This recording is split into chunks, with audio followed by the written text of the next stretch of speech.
Hello everyone, welcome to our channel. आज की इस वीडियो में हम क्लास 10th साइंस से एक्टिविटी 4.6 समझेंगे और इसी एक्टिविटी पे बेस्ड कुछ पीवाईक्यूज़ भी सॉल्व करेंगे, जिससे आपको आइडिया लग जाए कि एक्टिविटी से कैसे क्वेश्चंस आते हैं। ठीक है, तो चलिए स्टार्ट करते हैं। Drop a small piece of sodium about the size of a couple of grains of rice, यानी हमें बहुत ही कम अमाउंट में सोडियम लेना है और उसको इथेनॉल में डाल देना है। What do you observe? How will you test the gas evolve? जब हम सोडियम को इथेनॉल में डालते हैं तो एक गैस इवॉल्व होती है। हमसे ये पूछा गया है कि आप उस गैस को कैसे टेस्ट करेंगे। तो जब हम सोडियम को इथेनॉल में डालते हैं तो हम ये देखते हैं कि जो सोडियम होता है वो यहाँ से हाइड्रोजन को रिप्लेस करके बना लेता है सोडियम इथॉक्साइड, और यहाँ पे हमें हाइड्रोजन गैस इवॉल्व होती दिखती है। तो यहाँ पे लिखा है alcohol reacts with sodium leading to evolution of hydrogen. अब इस हाइड्रोजन गैस को हम चेक कैसे करते हैं? पॉप साउंड से।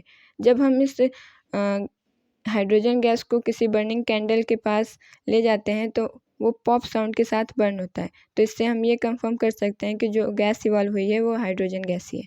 ठीक है, तो चलिए देखते हैं इससे कुछ क्वेश्चंस जो पीवाईक्यूज़ में पूछे गए हैं। Question number 1, ethanol reacts with sodium and forms 2 product. जब इथेनॉल सोडियम के साथ रिएक्ट करता है तो 2 प्रोडक्ट बनाता है, हमें उसका नाम बताना है। और ये क्वेश्चन कई बार रिपीट हो चुका है। पहला ऑप्शन है sodium ethanoid and hydrogen, sodium ethanoid and oxygen, sodium ethoxide and hydrogen, sodium ethoxide and oxygen. तो ऑक्सीजन गैस तो इवॉल्व होती नहीं है, अल्कोहल से ऑक्सीजन गैस तो इवॉल्व होगी नहीं। बचे 2 ऑप्शन, तो यहाँ पे ऑप्शन नंबर सी करेक्ट हो जाएगा, sodium ethoxide and hydrogen. Second question है a gas is evolved when ethanol reacts with sodium.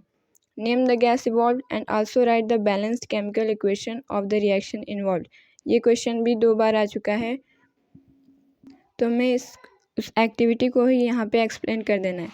आप ऐसे ही लिख दीजिएगा केमिकल इक्वेशन लिख के कि जब अल्कोहल सोडियम के साथ रिएक्ट करेगा तो हाइड्रोजन गैस इवॉल्व होगी, और इस हाइड्रोजन गैस को हम पॉप साउंड के साथ चेक कर सकते हैं। और क्वेश्चन में इसको बैलेंस करने को बोला गया था, तो आप जो केमिकल इक्वेशन लिखेंगे तो उसे बैलेंस भी कर दीजिएगा। ठीक है, तो उम्मीद करते हैं आपको ये एक्टिविटी अच्छे से समझ में आई होगी। मिलते हैं अगले वीडियो में। Thank you.